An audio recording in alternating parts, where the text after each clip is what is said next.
Sistem gerak pada manusia. Sistem gerak pada manusia tersusun atas rangka, otot, dan persendian. Yang pertama yang akan saya bahas adalah rangka pada manusia. Itu adalah alat gerak pasif. Fungsi rangka antara lain membentuk tubuh, tempat otot-otot, dan tempat produksi sel darah. Berdasarkan bentuk tulang pipa terbagi menjadi 3, yaitu 1. Tulang pipa memiliki ciri panjang berongga seperti tabung atau disebut juga dengan sumsum tulang, contohnya tulang paha. 2. Tulang pipi, ciri-cirinya pipi seperti lempeng, contohnya tulang pembentuk kepala. Dan yang ketiga, tulang pendek. Tulang pendek memiliki ciri berbentuk kubus atau tidak beraturan dan pendek, contohnya tulang ruas tulang belakang. Selanjutnya yaitu struktur tulang pipa. Tulang dilindungi oleh selaput terluar yaitu periosteum. Kemudian di bagian selaput kedua dinamakan dengan selaput endosteum. Di bagian tulang pipa terdapat tulang rawan yang merupakan tempat bantal persendian atau disebut juga dengan artikulasi. Di bagian yang tulang pipa terdapat pembesaran yang dinamakan dengan epifisis. Kemudian di bagian tengahnya dinamakan diafisis. Itu di dalamnya terdapat rongga kosong yang merupakan sumsum tempat pembentukan sel darah. Di antara epifisis dan diafisis terdapat cakra epifisis yang berperan dalam proses pemanjangan tulang. Selanjutnya tulang penyusun rangka tubuh. Yang pertama tulang kepala atau disebut juga dengan tengkorak. Yang kedua tulang rangka badan atau disebut juga dengan aksial. Dan yang ketiga tulang anggota gerak atau disebut juga apendikular. Selanjutnya yaitu tulang kepala. Yang pertama yang akan kita bahas adalah tulang kepala atau disebut juga dengan tulang tengkorak atau tulang cranium. Ternyata tulang tengkorak kita terbagi atas sebanyak tulang pipi yang disambungkan oleh persendian. Nah, yang pertama yang akan kita bahas adalah tulang dahi atau disebut juga dengan frontal. Lalu ada tulang rahang bawah atau disebut juga dengan mandibula. Dan ada juga tulang rahang atas yang disebut juga dengan maxilla. Dan ada juga tulang oksipital yang melindungi kepala bagian bawah dan belakang. Lalu ada tulang temporal yang disebut juga dengan tulang pelipis. Dan tulang parietal yang melindungi kepala bagian belakang dan atas. Selanjutnya tulang rangka badan.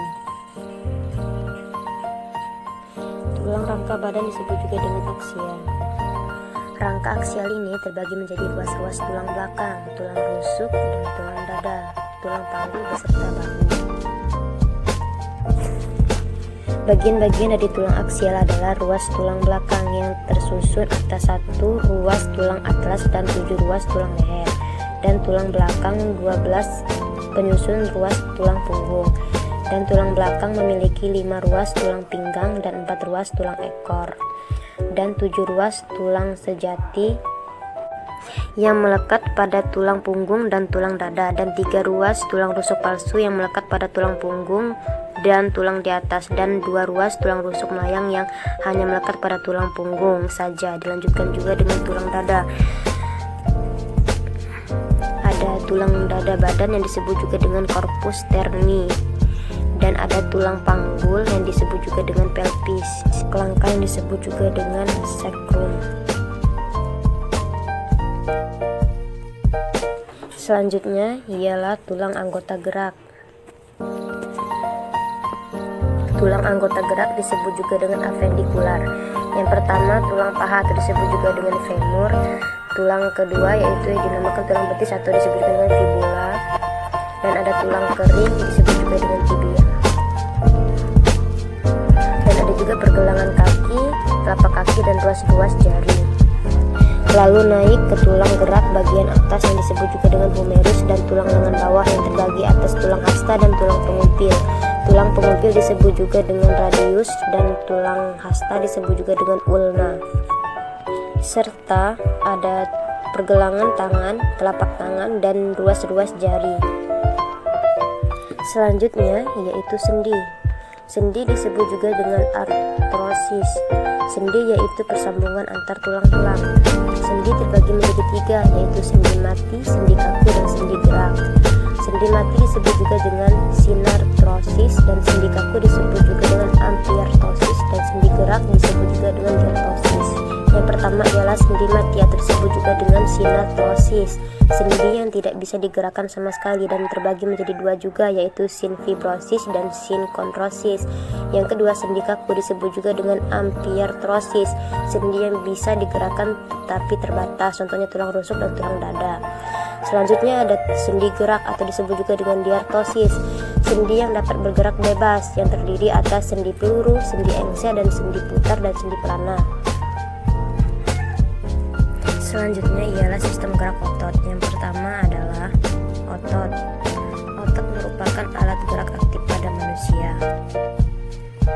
Maksud dari alat gerak aktif ialah otot memiliki kemampuan kontraksi untuk menggerakkan rangka. Jadi, tulang alat gerak pasif yang digerakkan oleh otot, sementara otot adalah alat gerak aktif yang menggerakkan tulang. Otot terbagi menjadi 3, yaitu otot polos, otot lurik, dan otot jantung. Berikut perbedaan otot lurik, otot polos, dan otot jantung. Otot lurik memiliki bentuk memanjang silindris, jumlah inti selnya itu banyak, letak di tepi sel, sistem kerjanya secara sadar, reaksinya itu cepat. Sedangkan otot polos memiliki bentuk gelondong ujung runcing, jumlah inti selnya itu 1, letak inti sel di tengah sel, sistem kerjanya secara tidak sadar. Sedangkan otot jantung memiliki bentuk bercabang, silindris dan memanjang, jumlah inti selnya lebih dari 1, letak inti selnya di tengah sel, dan cara sistem kerjanya secara tidak sadar. Reaksi terhadap gerakan itu yaitu lambat. Selanjutnya ialah gangguan pada sistem gerak. Gangguan sistem gerak disebabkan karena kebiasaan duduk yang salah. Gangguan sistem gerak ini terdiri dari 3, yaitu skoliosis, lordosis, kifosis.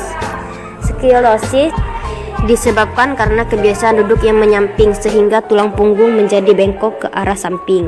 Yang kedua, lordosis karena kebiasaan duduk di meja yang terlalu tinggi sehingga tulang punggung membengkok ke depan. Yang ketiga, kifosis karena kebiasaan duduk di meja terlalu rendah sehingga tulang punggung membengkok ke belakang. Nah, ada gangguan kelainan tulang, yaitu ada 2, rakritis, yaitu tulang rapuh akibat kekurangan vitamin D di masa pertumbuhan, dan ada osteoporosis atau disebut juga dengan pengapuran tulang. Dan kelainan sendi, ada osteoartritis atau peradangan sendi atau terkikisnya lapisan pelindung sendi. Selanjutnya ada kelainan pada otot. Yang pertama ada tetanus, penyakit yang disebabkan bakteri Clostridium tetani menyebabkan gangguan kontraksi.